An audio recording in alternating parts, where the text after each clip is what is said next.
बेहद की परम परम परम महाशांति है, महाशांति है, महाशांति है। बेहद की महाशांति सुनने से पहले और सुनते सुनते बेहद के दादाजी से आत्मस्वरूप में पावन लो।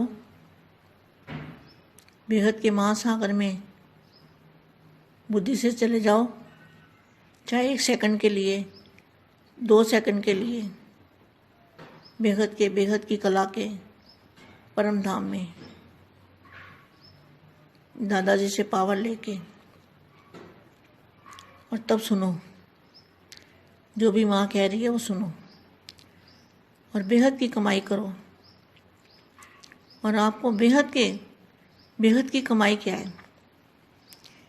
बेहद की कमाई मतलब बेहद का ज्ञान, बेहद की पढ़ाई, बेहद का योग, बेहद की सेवा और पद्मों की कमाई करने वाले आप कौन बच्चे हो?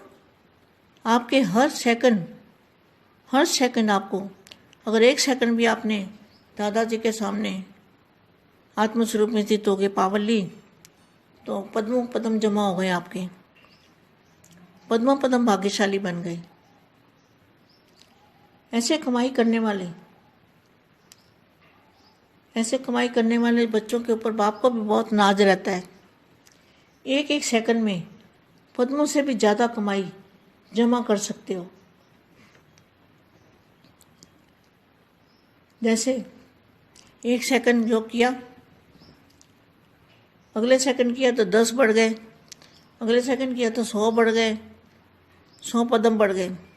तो ऐसे पद्मों की कमाई हर सेकंड में, पद्मों की कमाई करने वाले बच्चों पर बेहद के दादाजी को भी नाज रहता है। ऐसी कमाई करो मेरे बच्चे, हर समय, हर सेकंड, जितना भी समय मिले, बेहद के महासागर के अंदर चले जाओ और बेहद की कमाई करो। आप बेहद के कर्म करो, जो भी करना है बेहद में करो, सोचो भी बेहद, काम भी बेहद, धारणा भी बेहद, पढ़ाई भी बेहद की, योग भी बेहद का, सब कुछ बेहद में करना है। हद की बातें बिल्कुल भूलते जाना है। बहुत कमाई करनी है बेटा, बहुत कमाई करनी है। प्रथम और अंतिम पुरुषार्थ, मैं पुरुषार्थ के लिए बच्चों को बताती हूँ कि किसी तरह बच्चों का कुछ ना कुछ पुरुषार्थ आगे बढ़ता रहे। प्रथम और अंतिम पुरुषार्थ क्या है? सदा बेहद की स्थिति में स्थित करने वाले। हमारे दादाजी बेहद की स्थिति में कैसे स्थित करते हैं? जब दादाजी से लाइट हाउस से, पावर हाउस से कनेक्शन जोड़ते हैं, तब हमारी स्थिति जो होती है वो बेहद की स्थिति बन जाती है। मगर दादाजी को याद किए बिना, उनसे पावर लिए बिना कभी भी बेहद की स्थिति नहीं बन सकती और कर्मातीत भी नहीं बन सकते। कर्मों का बोझा भी हल्का नहीं हो सकता, विक्रम विनाश भी नहीं हो सकते। तो क्या करना है? बापू जी क्या करा रहे हैं? बेहद के बच्चों को बेहद की स्थिति में स्थित करा रहे हैं, स्थित करने की विधि बताते हैं। तो आज बेहद का बाप है। कौन है? बेहद का बाप। तो बेहद का बाप किसको कहेंगे? लेखराज को कहेंगे, शिव बाबा को कहेंगे। तो हमारे बापू जी तो है ना बेहद के बाप। बेहद का बाप कौन है? इनको तो बेहद का पता ही नहीं है, बेहद क्या होता है। तो आज बेहद का बाप बेहद की स्थिति में स्थित रहने वाले, बेहद की बुद्धि भी कितनी होनी चाहिए? ऊंचे से ऊंची बुद्धि भी बेहद की, और बेहद की दृष्टि माना नज़र में भी बेहद को देखना है। और बेहद की वृत्ति, सोचते सोचते बेहद की वृत्ति में चले जाएं, बेहद के सेवाधारी। और फिर क्या होगा? अगर हमारी ऐसी स्थिति बनती है तो ऑटोमेटिकली जो सेवा होगी हमारी वो बेहद की होगी। श्रेष्ठ बच्चों से साकार स्वरूप में साकार वतन में, कितना स्पष्ट लिखा है। साकार वतन में साकार स्वरूप में बेहद के स्थान पर मिलने आए हैं। दादाजी कहाँ मिले हैं? दिल्ली में भी मिले हैं, यहाँ गुजरात में भी मिले हैं। तो ये बेहद के स्थान है, जहाँ दादाजी है ना, वहाँ बेहद के स्थान है। तो बेहद का स्थान नहीं लिखा, बेहद के स्थान। अगर एक स्थान होता है, एक वचन होता है, तो बेहद का स्थान कहा जाता है। लेकिन बेहद के स्थान तो मतलब दो हो गए ना। तो जहाँ बापू जी है वहाँ बेहद का स्थान है। बापू जी का घर है, वो भी बेहद का घर है। तो ये स्थान जहाँ जहाँ बापू जी रहते हैं वहाँ वहाँ बेहद के स्थान है। इसलिए बेहद के स्थान का है, बेहद का नहीं कहा। बेहद का कहो तो एक वचन, और बेहद के कहो तो बहुवचन। तो बेहद के स्थान पर मिलने आए हैं। सारे ज्ञान का व इस पढ़ाई का, पढ़ाई की चारों ही सब्जेक्ट का मूल सार यही एक बात है। सारी बात का सार क्या है? बेहद। बेहद के बच्चे, बेहद का बाप, बेहद के घर में जाना है। हद को छोड़ बेहद में जाना है, सब कुछ बेहद का। तो सारे मूल का सार क्या है? मूल सार यही एक बात है, बेहद। बेहद है, बेहद शब्द के स्वरूप में स्थित होना। ओहो, बेहद के शब्द के स्वरूप में स्थित होना, यही फर्स्ट और लास्ट का पुरुषार्थ है। देखो कितना अच्छा लिखा है, बिल्कुल स्पष्ट लिखा है। बेहद शब्द के स्वरूप में स्थित होना, यही फर्स्ट और लास्ट का पुरुषार्थ है। पहले बाप का बनना अर्थात मर्जीवा बनना, इसका भी आधार है। देह की हद से बेहद, देह की जो हद है इससे बेहद में, तो बेहद में क्या होगा? फरिश्ता रूप। देह की हद से बेहद देही स्वरूप, देही स्वरूप माना आत्मस्वरूप। देह की हद से बेहद के देही स्वरूप में स्थित होना, और लास्ट में फरिश्ता स्वरूप बन जाना। कितना अच्छा महावाक्य है। लास्ट में फरिश्ता स्वरूप बन जाना। फरिश्ता स्वरूप बन जाना है, इसका भी अर्थ है सर्वहद के रिश्ते से परे फरिश्ता बनना। तो आदि और अंत, पुरुषार्थ और प्राप्ति, लक्षण और लक्ष्य, स्मृति और समर्थी, दोनों ही स्वरूप में क्या रहा? बहुत अच्छा महावाक्य, ध्यान से सुनो बच्चे। सर्वहद के रिश्ते से परे फरिश्ता बनना, तो आदि और अंत, पुरुषार्थ और प्राप्ति, लक्षण और लक्ष्य, स्मृति, स्मृति माना याद, और समर्थी। दादाजी की स्मृति होगी तो समर्थ बनेंगे। तो दोनों ही स्वरूप में क्या रहा? बेहद। आदि से लेकर अंत तक किन किन प्रकार की हदें पार कर चुके हो, वह भी करनी है। इस लिस्ट को अच्छी तरह से जानते हो ना। जब सर्व हदों से पार बेहद स्वरूप में, बेहद घर में, बेहद स्वरूप माना आत्मस्वरूप, फरिश्ता स्वरूप, बेहद स्वरूप में, बेहद घर में, और बेहद के सेवादारी। सेवादारी भी कौन से? बेहद के सेवादारी, सर्व हदों के ऊपर विजय प्राप्त करने वाले, इसको कहेंगे बेहद के सेवादारी। विजय प्राप्त करने वाले, विजयी रतन, सर्व हदों के ऊपर विजय प्राप्त करने वाले विजयी रतन बन जाते, तभी अंतिम कर्मातीत स्वरूप का अनुभव स्वरूप बन जाते हैं। हद है अनेक और बेहद है एक। बाकी फिर पढ़ूंगी। अभी आदि वाणी पढ़िए। मेरे लाडले और प्यारे बच्चों को बहुत ढेर ढेर सारा याद प्यार और नमस्ते। परम शांति बच्चे।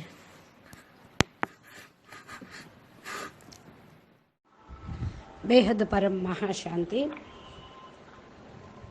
ఒక్క సెకండ్లోనే పదమాల సంపాదన ఎలా జమ చేసుకోవాలి, 1కి 10 రెట్లు ప్రాప్తిని, 100 రెట్లు ప్రాప్తిని ఎలా పొందాలి అని బేహద్ పిల్లలకి చెప్తున్న దివ్య సందేశము.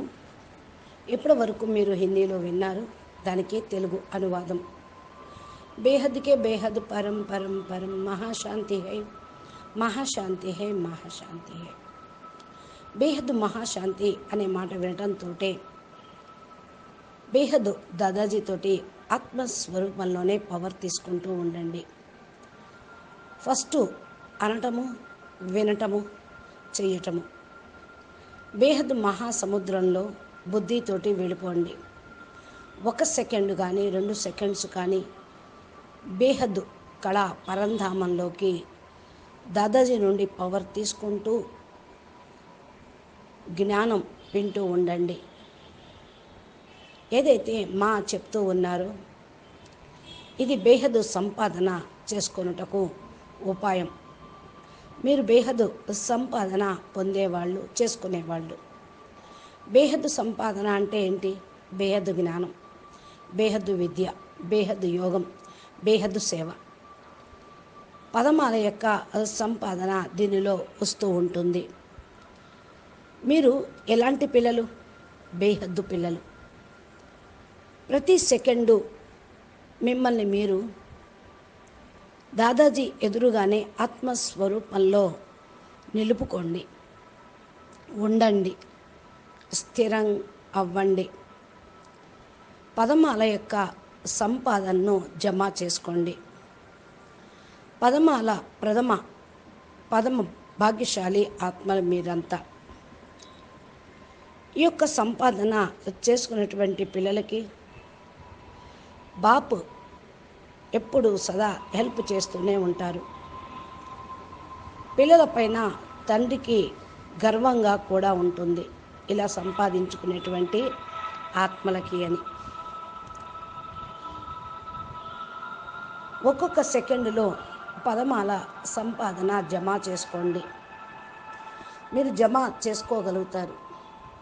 ఏ విధంగా? 1 సెకండ్లో, ముందు సెకండ్లో 1 సెకండ్కి మీరు చేసిన సంకల్పము 10 రెట్లు పెరుగుతూ ఉంది, తర్వాత 100 రెట్లు పెరుగుతుంది, తర్వాత 1000 రెట్లు.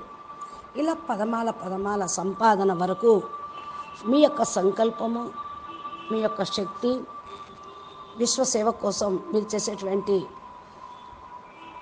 యోగము, కర్మ, ధారణ, ఇవన్నీ కూడా పదమాల సంపాదనను తీసుకొస్తాయి.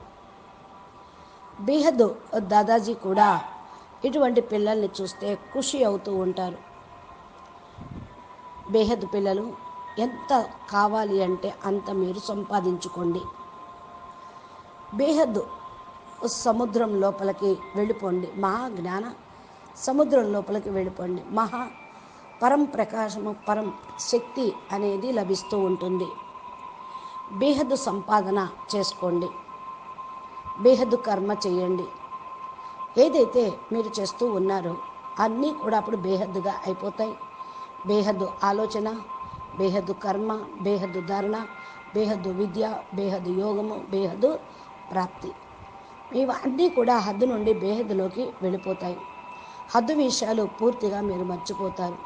చాలా సంపాదన మీరు చేసుకోండి పిల్లలు అని మా చెప్తూ ఉన్నారు. ప్రథమ మరియు అంతిమ పురుషార్థం. నేను పురుషార్థం వరకు నుండి పిల్లలకి నేను చెప్తూ ఉన్నాను. ఏ విధంగా అయినా సరే పిల్లలు పురుషార్థం చేస్తూ ముందుకు వెళ్తారు అని దీనికి సంబంధించిన పాయింట్స్,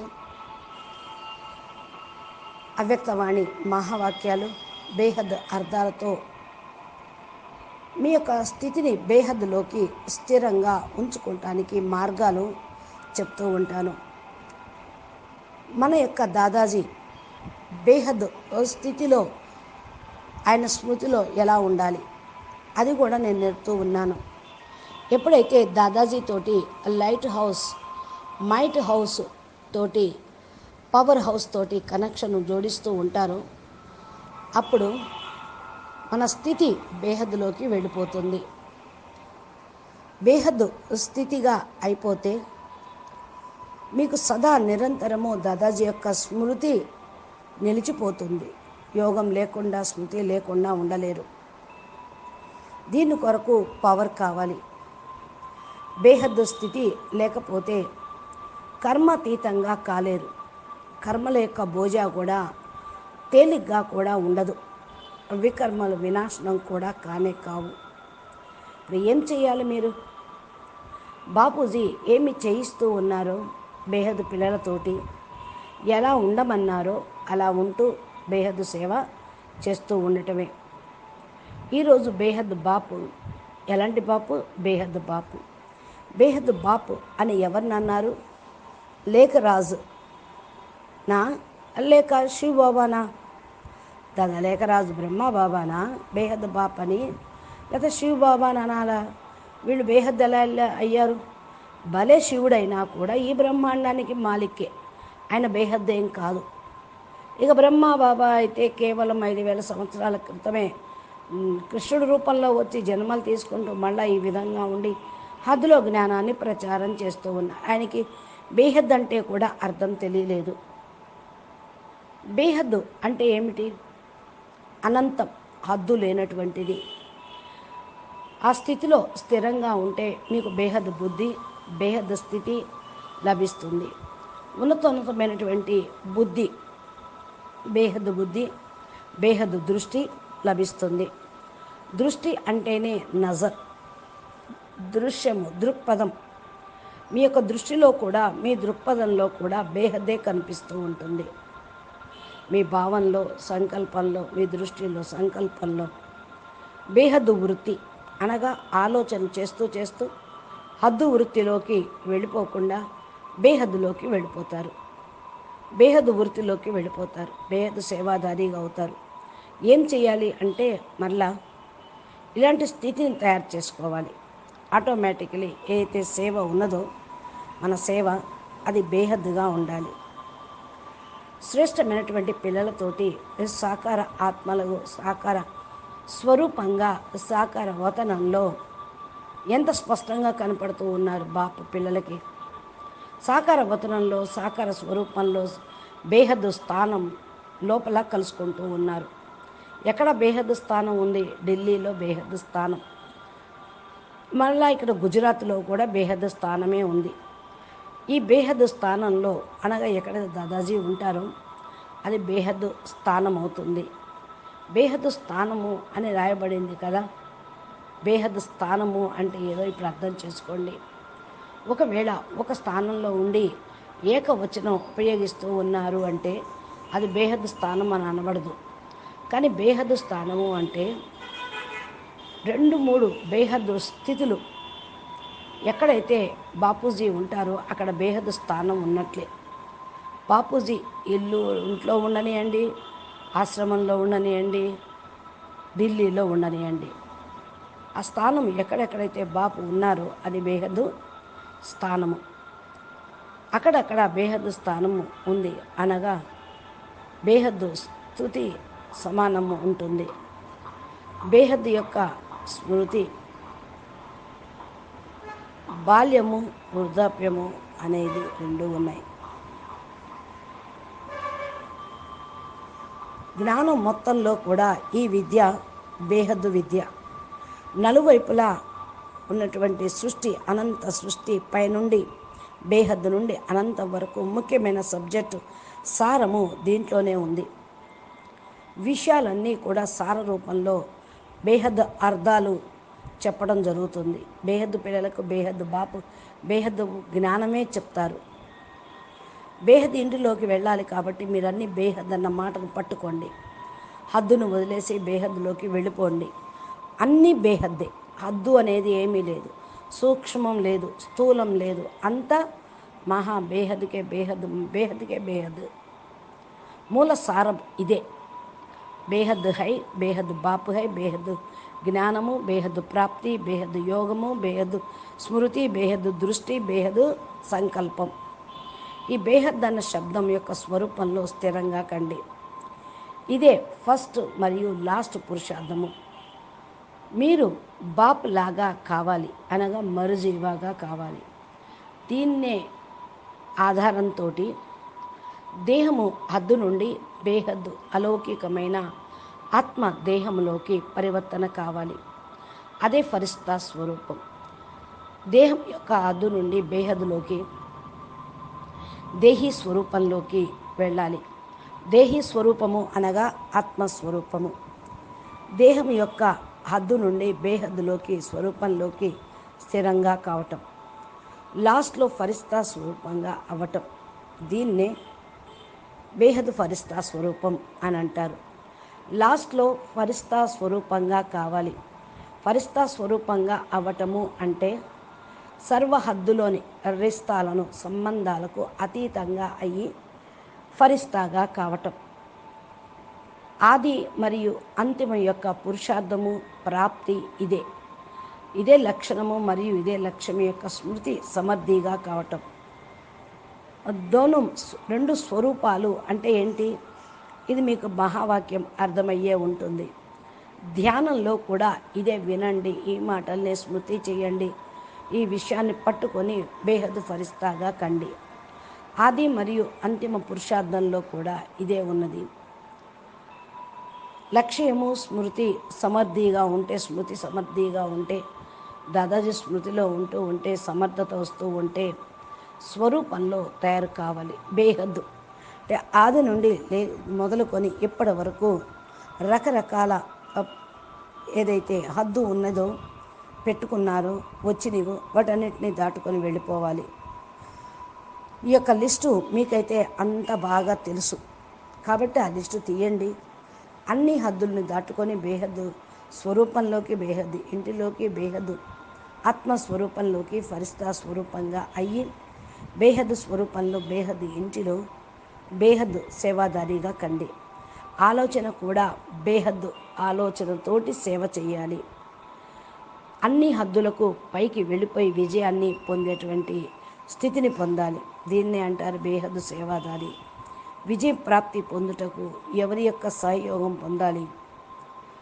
హద్దులో దాటుకొని విజయరత్నాలుగా కావాలి. విజయరత్నాలుగా అవ్వటము అంటే అంతిమ కర్మాతీత స్వరూపం యొక్క అనుభూతిని పొందుతాం. హద్దు అనేక రకాల యొక్క బేహద్దు. ఒకే ఒకటి నేను మీకు చెప్తూ ఉన్న ఈ విషయాన్ని సగం వంశావళి అని కాదు, పిల్లలందరూ కూడా బేహద్దు బాపుని దయచేసి ప్రేమ పొందండి, ప్రేమను ఇవ్వండి, ప్రేమించండి, ప్రేమించబడండి. అచ్చా, పరం శాంతి, నమస్తే, ధన్యవాదాలు. బేహద్ కే బేహద్ పరం పరం మహాశాంతి హే, మహాశాంతి హే, మహాశాంతి హే. మా ఇచ్చినటువంటి దివ్య సందేశమును ఇప్పుడు మీరు మురళీ రూపంలో ఆడియో తండ్రిది వింటూ ఉన్నారు. అదేవిధంగా మా చెప్పిన దివ్య సందేశం కూడా ఏమిటో మనం తెలుగులో విందాము. నమస్తే, ధన్యవాదాలు, పరమాశ.